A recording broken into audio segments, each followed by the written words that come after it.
30 years ago, 70% of the world's wealth was created by the Occidental countries, Europe, USA, Japan. That was 30 years ago. Today, 50% of the world's wealth and growth is created by the rest of the world, what they used to call the emerging countries or the third world back in the days. Like when I grew up, that's what our countries were called. Growth is now there. So 50%, 70% of the wealth was created 40, 50, 30 years ago by 1 billion people. Europe has around 400 million people, I'm not sure. The US, another 400 million, more or less. Let's say a billion. The rest of the world is 7 billion people that were, China was famine, Russia was struggling after losing the Cold War, and the rest of the world listen, there was no Dubai was a desert, a village in the desert. There was no money out there, and they had whatever. And Europe had conquered the rest of the world and made it their vassals for a full century of colonization and piling on everybody's resources. And now we're arriving to the point where everybody is catching up. Everybody's catching up, and nobody wants to be dictated anymore what to do. People are tired of sanctions that are decided by a group of people. People are tired of the international tribunal that is in Europe, which is actually only judging people outside of Europe. And you want to bring Putin in there? Why don't you bring Bush? Because they lied about that war. So, and everybody, it's not like back in the days they had control of all the media. CNN was the source of news. Now the Qatar has Al Jazeera. Other channels have their own news network because they don't believe in whatever is coming from other places that have an agenda. So we are witnessing in front of us, in front of our eyes, the shift in a world where the US was the master of the world, and now it has real competition from different countries in different fronts. China is about to become the world's first economy, and it's a nuclear country. So you can't go and force them how they think about whatever subject.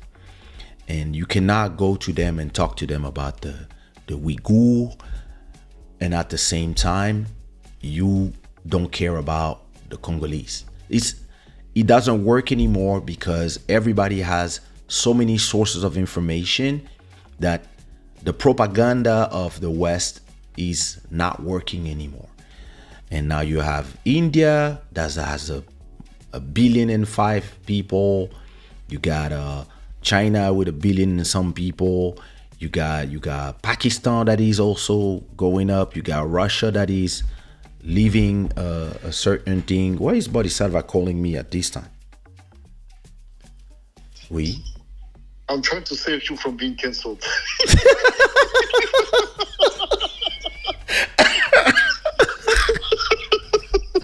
Somebody must stop you from being cancelled, Kaysha.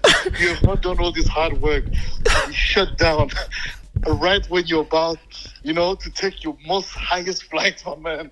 This is the CS2186. Let's beg this now. I beg, change subject. Hold on. Pardon and sorries to all those who might be offended by anything you have said. I think I, I've been careful. I think I've been careful enough to not, to not offend anybody. I'm just Yeah, I'm just stating something that is obvious about the way the world is becoming. no doubts, no doubts. No, but you making points. I was listening to what you said, and I'm like, you're always gonna have somebody that's just gonna bend your words. Yeah, somebody's gonna Yeah, cut whatever did you you see say. his tone? He didn't mean what he said. He was actually questioning himself. Yo, Listen, but I just said I have LGBTQ, people in my family, or like, what more? Well, that's like somebody claiming they have a black friend. How what good is it doing to us? It's like, oh, bro, nothing is ever really working, anyways. I guess. you know the what is interesting to me about this whole thing is that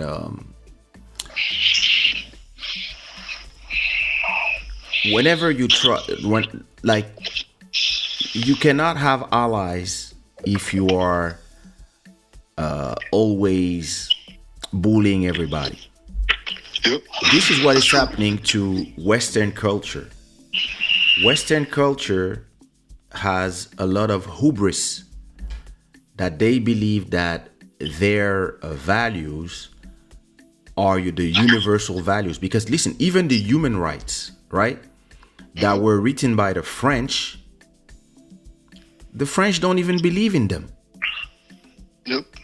So it's and look, how you gonna talk about human rights, right?